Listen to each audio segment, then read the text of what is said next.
Pak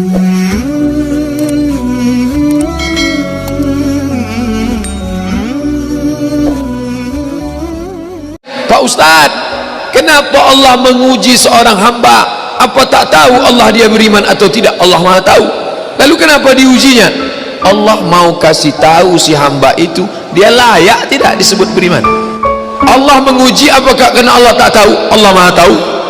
Wa na'lamu ma tuwaswisu bihi nafsuh. Apa yang berbisik-bisik dalam hatinya kami tahu. Lalu kenapa dia uji? Nampaknya Allah tak tahu saya ini beriman apa tidak, makanya dia uji saya. Allah Maha tahu.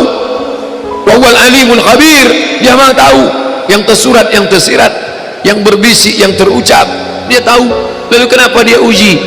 Dia mau ngasih tahu kamu layak apa tidak disebut orang beriman. Dia mau ngasih tahu kamu yang tiap hari mengatakan asyhadu an la ilaha illallah wa asyhadu anna muhammadar rasulullah, amantu billah, raditu billahi rabba, wa bil islami dina, wa bi muhammadin nabiyya wa rasula, wa bil qur'ani imama. Layak tak kau ucapkan kalimat itu? Maka diujinya. Maka ketika ujian itu datang jangan terkejut, karena orang yang mengaku S2 pastilah dia diuji tesisnya. Orang yang mengaku doktor pastilah diuji disertasinya. Kalau ada mengaku doktor tapi belum menulis disertasi berarti palsu. Kalau ada mengaku layak menjabati suatu tempat tapi belum teruji berarti palsu. Yang palsu tak layak untuk menerima hadiah. Bapak Ibu yang dimuliakan Allah Subhanahu wa taala, maka ketika ujian itu datang pada hari silih berganti, itulah datang ujian. Wala nabluwannakum bisyai'im minal khauf. Kami uji dia dengan takut. Ujian yang pertama khauf, takut. Yang kaya takut miskin, yang senang takut susah, yang sayang pada anak takut anak mati, yang sayang pada ayah takut, yang punya istri takut istrinya meninggal, yang punya suami takut suaminya mendahului dia. Takut.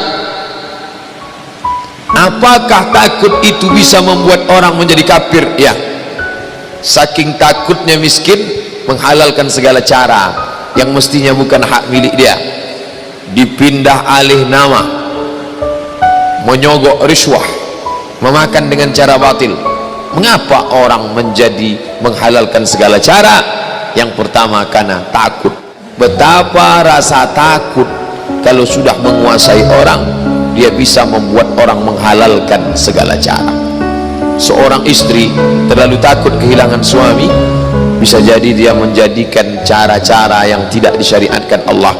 Dandanannya tidak lagi menurut tuntunan Al-Quran, raut wajahnya tidak lagi memakai pakaian yang dibenarkan syariat Islam. Apa yang membuat orang melakukan perbuatan haram? Takut. Artis ingin eksis di panggung hiburan, maka dia buka yang tidak semestinya dilihat oleh bukan mahramnya. Apa yang membuat orang takut? Takut, takut, takut. Walanabluwannakum bisyai'im minal khauf. Kami uji kalian dengan rasa takut. Walju', lapar. Lapar, di mana letak lapar? Perut. Berapa panjang perut? Sejengkal. Gara-gara perut yang sejengkal orang menghalalkan segala cara.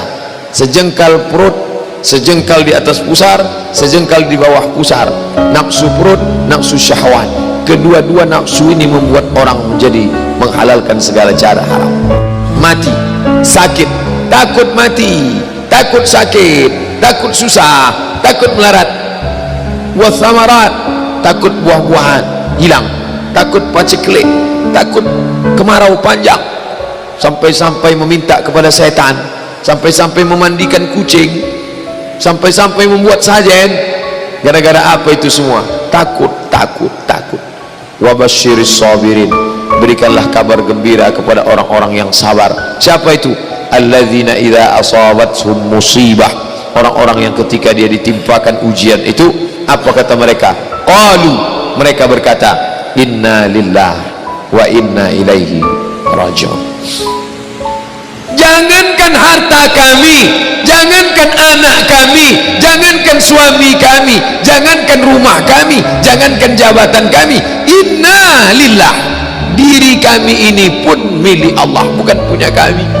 Kalau dia yang punya, apa salahnya dia ambil? Maka ketika harta diambil, salah satu yang membuat manusia kehilangan ketika dia merasa memiliki, ini punya saya, ini milik saya. Kalau orang sudah terlampau memiliki, maka ketika hilang muncul kekecewaan, salah sangka. Makanya kita ini selalu sering salah sangka, kita sangka punya kita, padahal bukan punya kita. Lillahi ma fis samawati wa ma fil ard. Apa yang di langit, apa yang di bumi, lillah, bukan punya kamu. Kenapa? Kalau sampai kita katakan punya kita, lalu ketika dia hilang kita stres, kita depresi. Orang yang kehilangan anak, dia tidak sedih. Kenapa? Karena itu pergi duluan, nanti dia akan menyusul belakangan. Suami kehilangan istri, dia tak sedih. Kenapa?